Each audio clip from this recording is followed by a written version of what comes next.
Hello everyone, আসসালামু আলাইকুম। নতুন আরেকটি রেসিপি নিয়ে আপনাদের মাঝে হাজির হয়ে গেলাম আমি বর্ষা। আজকে আমি তৈরি করে দেখাবো পুঁইশাক আর বদরছড়ি মাছ দিয়ে রেসিপি। আর পুঁইশাকের বিচি এবং ডাঁটা সহকারে যে টেস্ট আকারে একটা রান্না, না খেলে বুঝতেই পারবেন না। তো চলে যাচ্ছি মূল ভিডিওতে। আগে থেকে ফ্রাই প্যানে আমি তেল বসিয়ে দিয়েছি 3 স্পুন, আর এখানে দিয়ে দিচ্ছি পেঁয়াজ রসুন বাটা 3 স্পুনের মতো। এবার গরম তেলে মশলাটাকে বেশ কিছুক্ষণ ভেজে নেব।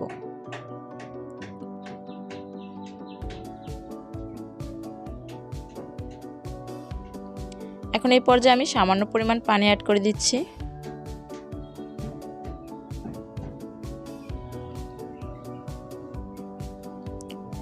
এরপর দিয়ে দিচ্ছি 1 স্পুন করে হলুদ 2 বার।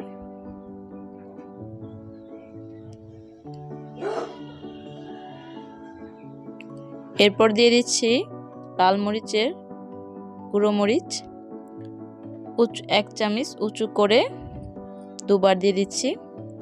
আমি এখানে একটু ঝালের পরিমাণটা বেশি ব্যবহার করেছি, যেহেতু পুঁইশাক শুটকি ঝাল বেশি হলেই খেতে অনেকটা মজা লাগবে।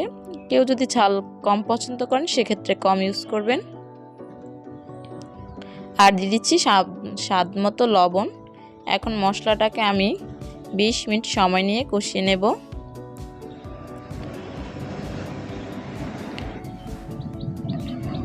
আর এই সময় চুলোর আঁচটা কমিয়ে দিবেন। আমরা কম বেশি সবাই জানি মশলার যত বেশি কষানো হবে টেস্ট ততই ভালো আসবে।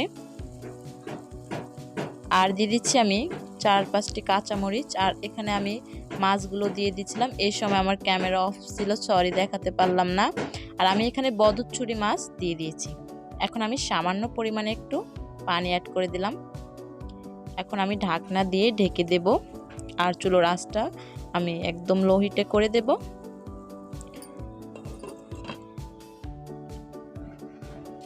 এখন ঢাকনা দিয়ে ঢেকে দিচ্ছি। ফিরে আসবো 3 মিনিট পর। যখন ঢাকনাটা উঠাবেন দেখবেন কি সুন্দর একটা ফ্লেভার এসেছে শুটকি মাছের। এখন আমার শুটকি মাছটাও ভুনা হয়ে গেছে। এখন আমি পুঁইশাক দিয়ে দিচ্ছি। আর আমি দেখিয়ে দিচ্ছি আমি কীরকম শাক নিয়েছি। আর ডাঁটা বিচি, এই বিচিওয়ালা শাক খেতে অনেক মজা। যারা আসলে খেয়েছেন তারাই বুঝতে পারবেন এটা টেস্ট কীরকম।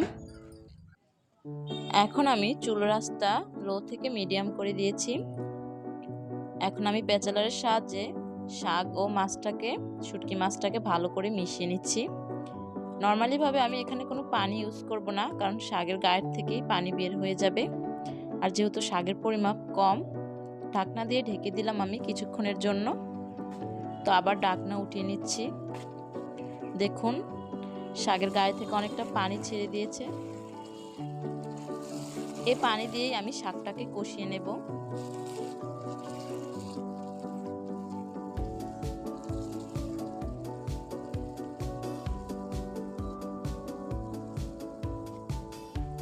তো শাকটা আমার অনেকটা কষানো হয়ে গেছে। আবারও ঢাকনা দিয়ে ঢেকে রেখে দিচ্ছি। তো এবার আমি ফিরে আসলাম 2 মিনিট পর।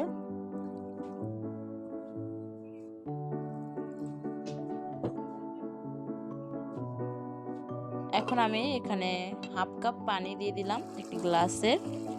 এবার ঢাকনা দিয়ে ঢেকে দিচ্ছি। তো ফিরে আসলাম 3 মিনিট পর। টোটালি আমার রান্নাটা হয়ে গেছে।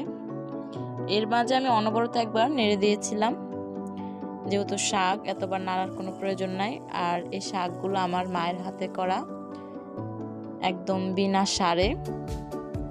তো প্রিয় দর্শক, আমার আজকের রেসিপি কেমন লেগেছে অবশ্যই আমাকে কমেন্ট সেকশনে কমেন্ট করে জানাবে। আর আমার রেসিপিটি ভালো লাগলে প্লিজ